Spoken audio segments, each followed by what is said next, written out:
Assalamualaikum warahmatullahi wabarakatuh. Salam sejahtera. Perkenalkan, nama saya Dr. Prayogi Dwina Angga, SOR MPD. Saya adalah dosen di Program Studi Pendidikan Guru Sekolah Dasar Fakultas Keguruan dan Ilmu Pendidikan Universitas Mataram. Saya bergabung di Universitas Mataram dan ditempatkan di Program Studi Pendidikan Guru Sekolah Dasar sebagai Home-Base mulai tahun 2020.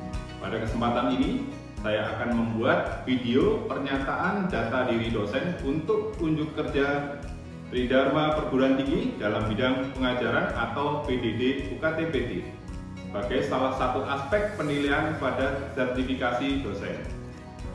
Saya menyajikan video pengajaran pada mata kuliah Pendidikan Jasmani, Olahraga dan Kesehatan yang merupakan mata kuliah utama yang saya ampu berdasarkan prinsip DIA atau Delivery, Interaction, dan Assessment.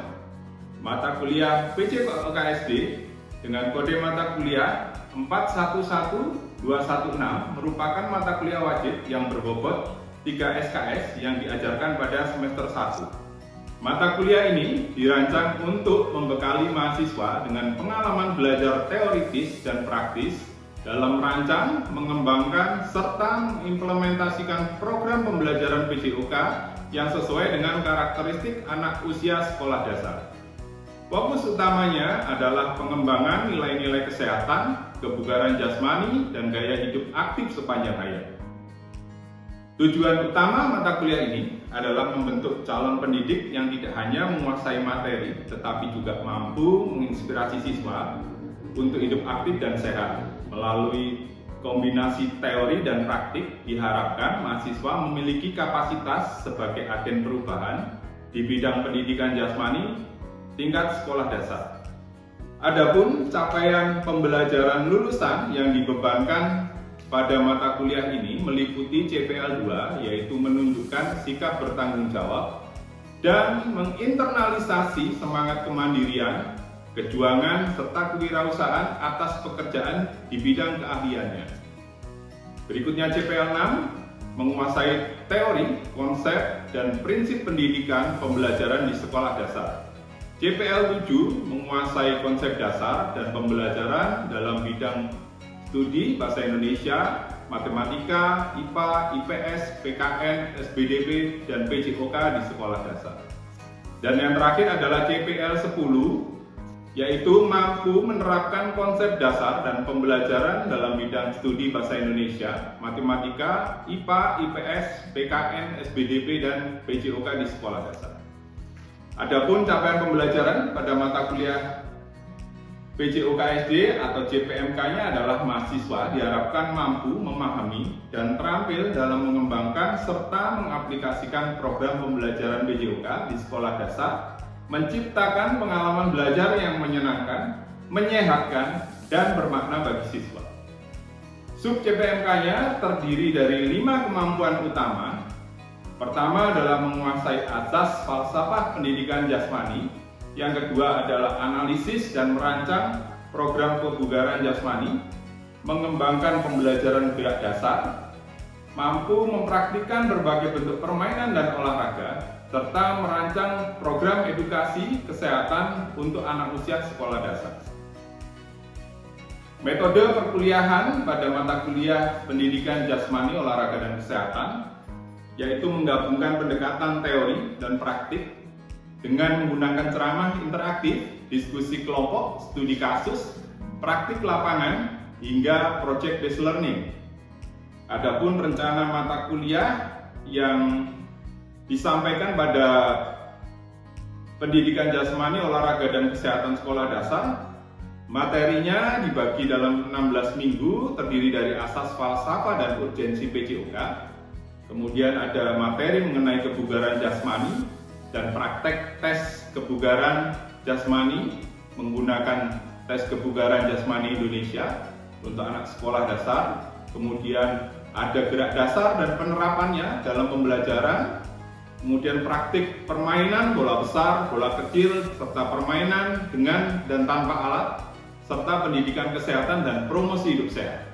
Penugasan mahasiswa pada mata kuliah ini yaitu mahasiswa diberikan berbagai bentuk tugas, antara lain praktik tes kebugaran jasmani menggunakan tes kebugaran jasmani Indonesia, merancang aktivitas fisik untuk anak sekolah dasar, kemudian mengedukasi kesehatan pada level sekolah dasar dengan berbasis masalah, serta pembuatan media edukatif dan pelaporan kegiatan.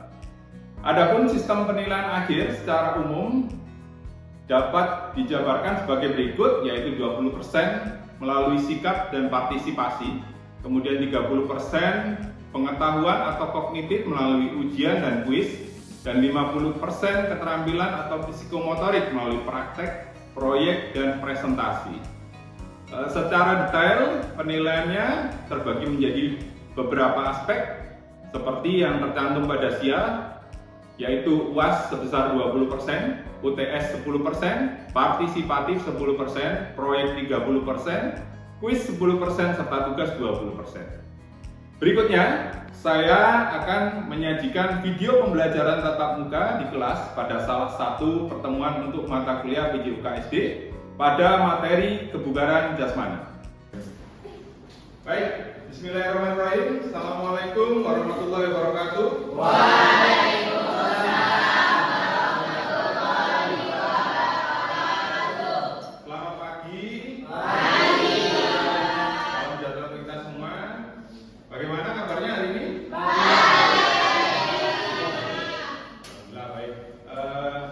Puji syukur kepada Allah Subhanahu wa Ta'ala yang telah memberikan kita kesempatan sehat dan bugar sehingga pagi hari ini kita kembali lagi ke pertemuan untuk mata kuliah pendidikan jasmani, olahraga dan kesehatan sekolah dasar.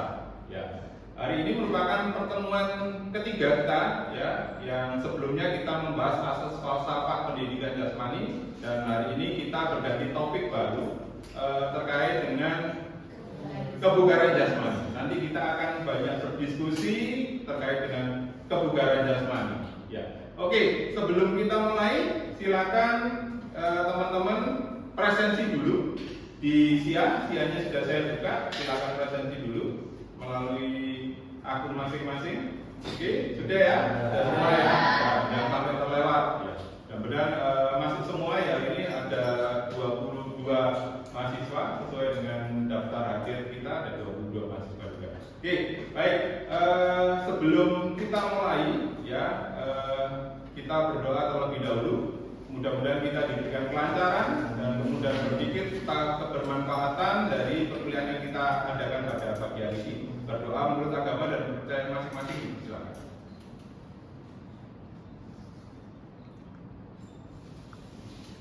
Selesai? Baik. Saya ingin mengajukan satu pertanyaan dulu sebelum kita masuk ke pokok bahasan terkait dengan materi kebugaran jasmani yang kita akan diskusikan pada pagi hari ini. Silakan nanti angkat tangan langsung untuk menjawab, ya, pertanyaan yang saya ajukan. Pertanyaan yang saya ajukan itu adalah bagaimana seseorang itu disebut atau dirasakan kebugarannya? Silakan. Ya, silakan. Agres, ya. Seseorang itu dapat dikatakan bugar apabila tubuhnya itu sehat, kuat, dan mampu melakukan aktivitasnya sehari-hari itu dengan mudah tanpa sempat merasa lelah. Oke, baik. Siapa lagi yang mau coba untuk jawab? Silakan. Oke, Rehan, silakan Rehan. Menurut saya kebugaran jasmani itu ditandai dengan kondisi fisik yang bagus, misalnya memiliki stamina yang tinggi, ototnya kuat, ataupun kondisi organ tubuh yang berfungsi dengan optimal seperti jantung ataupun otak. Oke, baik. Paling tidak sudah ada gambaran ya tentang apa itu kebugaran jasmani sebelum kita nanti lebih jauh membahas itu. Dan untuk lebih memahami itu dan kalian juga belajar untuk lebih menyenangkan lagi, silakan scan barcode berikut. Ada satu pertanyaan yang saya ajukan, ya.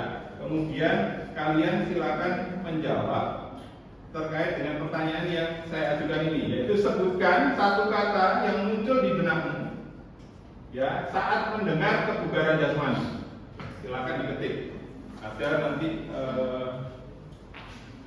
scan barcode ini yang bisa kalian scan, kemudian atau melalui link yang saya bagikan di grup kelas ya. Nanti silakan dibuka, kemudian silakan dituliskan tentang apa yang ada di benak kalian saat mendengar tentang kebugaran jasmani. Ya, ini sudah ada yang menyebutkan satu kata yang muncul di benakmu saat mendengar kebugaran jasmani ada Olga. Olga itu apa? Masanya olahraga, olahraga, sehat, kuat, bugar. Ya. Jadi kalau kalian mendengar kebugaran jasmani berarti yang ada di pikirannya adalah sehat, ya, olahraga, ya, kuat, bugar itu tadi ya.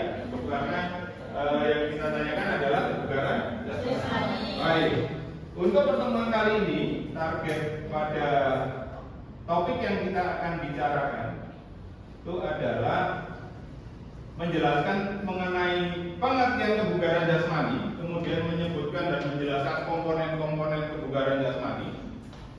Jadi ada pengklasifikasian kebugaran jasmani yang nanti akan saya jelaskan lebih lanjut, kemudian memberikan contoh aktivitas, dan nanti kalian berpartisipasi dalam bentuk permainan yang sudah saya siapkan agar lebih memahami tentang bentuk-bentuk aktivitas dari kebugaran jasmani. Oke, kebugaran jasmani. Jadi kebugaran jasmani itu tadi kalian sudah menjelaskan sedikit, ada Agres, ada Rehan, dan beberapa lainnya pasti juga memahami tentang apa itu kebugaran jasmani.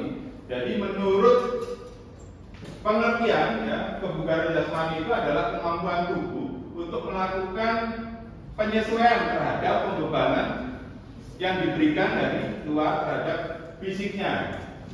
Jadi kalian sehari-hari kan melakukan aktivitas fisik. Kalau kalian punya kebugaran jasmani yang bagus, maka tidak akan mengalami kelelahan yang berarti. Ya, jadi masih punya cadangan energi untuk melakukan aktivitas yang lain, aktivitas berikutnya. Ada beberapa istilah lain dari kebugaran jasmani. Kalau di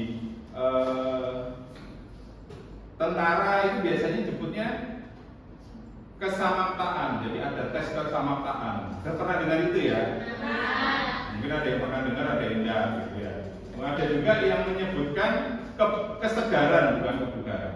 Ya. Tapi istilah umum yang biasa digunakan adalah kebugaran jasmani. Jadi kebugaran jasmani itu kalau bahasa Inggrisnya physical fitness itu adalah kemampuan tubuh untuk melakukan penyesuaian terhadap pembebanan fisik ketika melakukan aktivitas sehari-hari ya, tanpa mengalami kelelahan yang berarti. Jadi masih punya cadangan energi untuk melakukan aktivitas ya.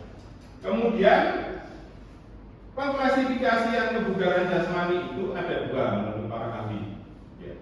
Menurut para ahli itu ada dua.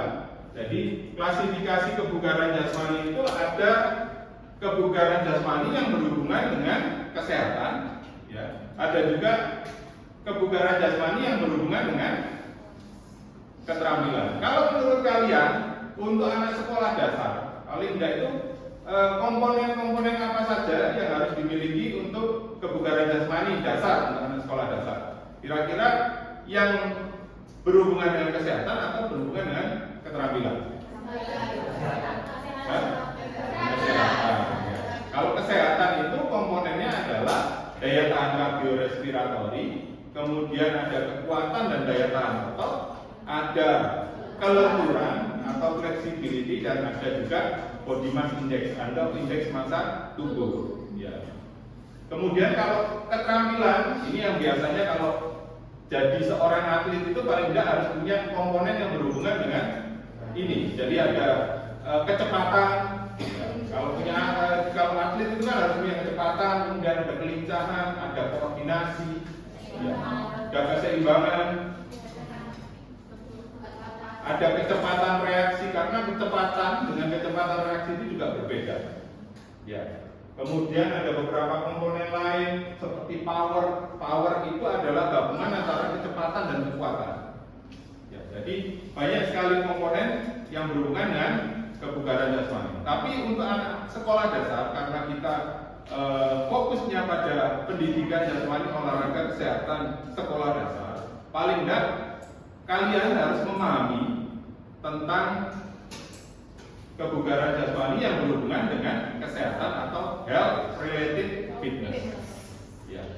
Komponennya itu tadi yang saya sebutkan, ada daya tahan kardiorespiratori, kemudian ada daya tahan dan kekuatan otot, kemudian ada kelenturan, ada posisi tubuh atau indeks massa tubuh. Ya, paling tidak dipahami itu dulu sebelum kita nanti memahami tentang pengelompokan kebugaran jasmani yang berhubungan dengan keterampilan atau skill related fitness. Ya, ada beberapa komponen ya, yang ada di sana, yang itu kalau mungkin jadi atlet ya itu harus dikuasai semuanya, karena kalau untuk tuntutan atlet itu kan performanya harus tinggi, kemampuan atau keterampilan motoriknya harus tinggi, berbeda dengan yang seperti kita yang dimiliki oleh orang biasa saja. Ya, tuh. Oke, kita bahas satu persatu untuk masing-masing komponennya. Ya, yang pertama adalah daya tahan kardiorespiratori. Jadi, daya tahan kardiorespiratori ini adalah kemampuan jantung dan paru untuk bekerja bersama-sama dalam rangka menghantarkan oksigen ke sel-sel tubuh, terutama ke alat gerak utama kita apa? Kaki dan tangan. Untuk yang menggerakkan kaki dan tangan apa? Otot ya. Jadi alat gerak utama kita adalah otot. Ya.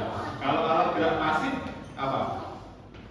Rangka, tulang. Ya. Jadi daya tahan kardiorespiratori adalah kemampuan jantung dan paru-paru serta pembuluh darah untuk menyuplai oksigen ke seluruh tubuh. Sehingga kalau suplai oksigennya semakin cepat dan semakin banyak, maka untuk beraktivitas itu kan bisa berdaya tahan yang lambat atau lama? Lebih lama, karena daya tahan kerja jantung dan paru-parunya itu juga semakin cepat. Ya, tuh. Jadi gampangannya kalau misalnya kita jalan, ya, selama 30 menit tanpa gampang ngos-ngosan, ya, itu berarti daya tahan kardiorespiratori kita itu bagus. Tapi sekarang kalau dengan kondisi saat ini kira-kira gimana? Kalau jalan atau jogging 30 menit ngos-ngosan enggak? Jadi daya tahan kardiorespiratorinya kurang. Untuk itu harus latihan ya. Latihan olahraga, beraktivitas fisik untuk meningkatkan daya tahan kardiorespiratori. Ya. Kemudian ada kekuatan otot. Ya, kekuatan daya tahan otot. Ya. Kekuatan otot itu adalah kemampuan otot untuk menggerakkan tenaga dengan sekuat-kuatnya.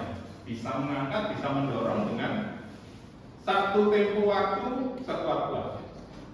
Sedangkan kalau daya tahan otot adalah kemampuan otot untuk bekerja dengan waktu yang lama. Ya. Jadi beda. Kalau kekuatan itu yang sekuat-kuatnya dalam satu waktu, tapi kalau daya tahan itu dalam waktu yang lama. Ya. Contoh bentuk aktivitas ketika kita mendeskripsikan kekuatan otot itu adalah jika kita misalnya mendorong lemari, ya, atau mengangkat beban galon air, itu kan butuh kekuatan ya, kekuatan. Tapi kalau daya tahan itu contoh aktivitasnya adalah misalnya kalian sit up selama 1 menit, ya. Jadi daya tahan ototnya, daya tahan otot apa kalau kita terus dilatih. Ya, itu konsep mudahnya seperti itu. Kemudian kelenturan ini adalah kemampuan sendi tubuh atau alat gerak tubuh yang berhubungan dengan persendian untuk menggerakkan dalam range of motion atau ruang geraknya secara leluasa. Ya, jadi tidak terbatas.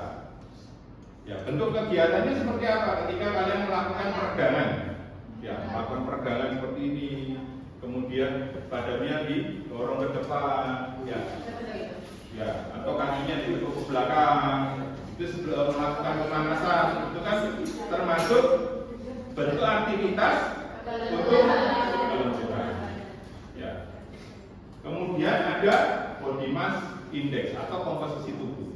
Kalau komposisi tubuh itu atau indeks massa tubuh itu adalah komposisi tubuh kita dalam kondisi ideal. Ya, jadi rumusnya itu adalah berat badan, ya. Ya, rumusnya BMI atau body mass index itu sama dengan berat badan BB dalam kilogram dibagi TB dikali TB atau TB kuadrat. Ya. Nanti silakan dihitung sendiri berat badanmu berapa, kemudian tinggi badanmu berapa. Tinggi badannya adalah dalam meter, ya. Satuannya adalah meter. Misalnya kalau tinggi badannya 170 cm berarti 1,7. Tinggal dibagi antara pembilangnya adalah berat badan, penyebutnya adalah tinggi badan kuadrat. Ya, nanti dikonversikan pada tabel. Tabel nanti ada kriterianya. Kalau misalnya 20 kilogram per meter kuadrat, itu berarti masuk di kategori ideal atau obesitas, itu ada. Ya, jadi itu ada acuannya untuk melihat apakah berat badannya sudah ideal atau belum. Ya, itu terkait dengan klasifikasi yang berhubungan dengan kesehatan atau health related fitness atau kebugaran jasmani yang berhubungan dengan kesehatan. Oke, untuk sekarang kita mantapkan dulu pemahaman tentang komponen kebugaran jasmani yang berhubungan dengan kesehatan karena ini menjadi penting untuk anak sekolah dasar, ya. Karena nanti kalian akan menjadi guru kelas, walaupun bukan menjadi guru pendidikan jasmani secara khusus, tapi harus punya wawasan mengenai ini sehingga bisa memberikan teladan yang nyata pada peserta didik terkait dengan bagaimana menjaga kebugaran jasmani yang baik, bagaimana bentuk aktivitasnya. Ya, untuk lebih memahami itu, saya mempunyai permainan namanya matching game. Ya, nanti kalian silakan mencocokkan antara komponen. Ya, ini ada komponen kebugaran jasmani yang berhubungan dengan kesehatan. Ya, ada 3 untuk body mass index memang tidak saya sertakan karena tidak ada bentuk aktivitasnya yang ada di situ. Yang di sini adalah ada daya tahan kardiorespiratory, kemudian ada kekuatan otot dan kelenturan. Ya, nanti kalian silakan mencocokkan ini dengan gambar ini. Gambar ini berisi berbagai bentuk aktivitas yang berhubungan dengan komponen-komponen yang ada di sini. Jadi nanti kalian cepat-cepatan untuk mematchingkan antara komponen ini dengan gambar ini. Ya, oke, silakan dibagi kelompok. Ya, nanti untuk masing-masing kelompok setelah mematchingkan itu kemudian berdiskusi.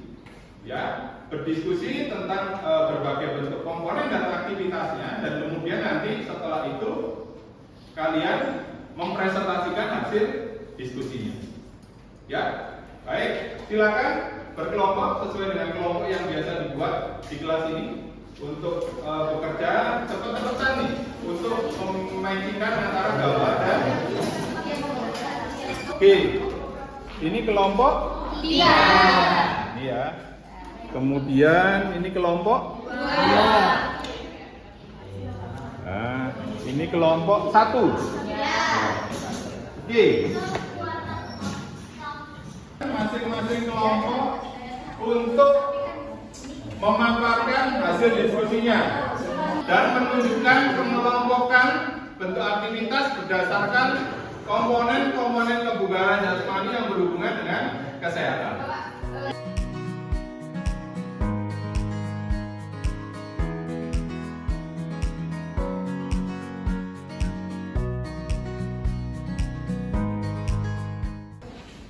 Assalamualaikum warahmatullahi wabarakatuh.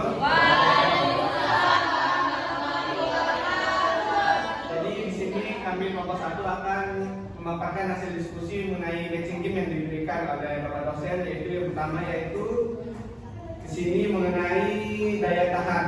Di sini kami dari kelompok 1 mengenai daya tahan kami mengambil senam aerobik, yang dimana senam aerobik ini dilaksanakan selama 5-10 menit sebagai latihan daya tahan. Karena gerakan senam yang berirama dan kontinu sangat baik untuk meningkatkan stamina pada anak-anak. Kemudian yang kedua yaitu kekuatan otot. Jadi di sini kami mengambil sit up, yaitu melatih otot pada bagian perut. Aktivitas ini bisa disesuaikan dengan level anak, yaitu juga bermanfaat untuk menjaga postur tubuh pada anak-anak. Gantungan atau gantung siku tekuk. Nah, di sini gantung siku tekuk ini soalnya sering saya lihat anak-anak itu sering gantung-gantung, bahkan di tiang rumah itu suka ngegantung kan. Nah, ini efektif untuk melatih otot tangan dan bahu, karena latihan ini bisa dilakukan di palang gantungan yang di sekolah biasa juga ada, dan juga ada di taman-taman, dan bisa dimodifikasi dibantu sama temennya kayak diangkatin atau dorongan kecil gitu untuk membantu. Terus di sini ada kelenturan juga yang kami pilih itu senam peregangan statis kayak yang biasa kita lakukan pemanasan atau pendinginan tuh ada menyentuh ujung kaki yang kayak begini itu. Nah, itu untuk menjaga fleksibilitas otot dan bisa menjadi bagian dari pemanasan atau pendinginan tadi tuh. Kira-kira sudah lebih paham atau seperti apa? Memang perancangan kegiatan ini saya buat supaya kalian lebih memahami bentuk-bentuk aktivitas, karena nanti ke depan itu kalian harus mampu untuk merancang berbagai bentuk aktivitas yang berhubungan dengan masing-masing komponen itu untuk anak sekolah dasar, sehingga paling tidak paham dulu, tahu dulu bagaimana bentuk aktivitasnya sesuai dengan konsep-konsep komponen yang sebelumnya kalian pahami, utamanya pada kebugaran jasmani yang berhubungan dengan kesehatan. Jadi kalau dari apa yang sudah saya sampaikan, kira-kira kalian paham? Cukup paham? Paham atau sangat paham? Baik, mudah-mudahan ini bisa membekali kalian sebagai calon guru kelas nanti di sekolah dasar itu dengan menjadi tauladan yang hidup. Ya, artinya kalian juga harus bisa mencontohkan secara nyata kepada peserta didik di sekolah. Ya, itu dari saya. Nanti minggu depan silakan kalian memaparkan rancangan program untuk aktivitas fisik yang bisa dilakukan untuk anak sekolah dasar sesuai dengan komponen-komponen kebugaran jasmani yang berhubungan dengan kesehatan. Nanti silakan dibuat dalam bentuk poster ya. Poster bisa dibuat di Canva atau di media lainnya untuk nanti bisa dipaparkan. Minggu depan kita gantian untuk memaparkan itu supaya lebih memahamkan kalian, karena pada materi ini kalian nanti harus bisa merancang bentuk aktivitas fisik yang cocok untuk usia anak sekolah. Baik, itu ya. Untuk hari ini saya cukupkan sekian dulu. Terima kasih atas perhatiannya, ya, kerjasamanya selama perkuliahan kita berlangsung. Kurang lebihnya saya mohon maaf. Wassalamualaikum warahmatullahi wabarakatuh.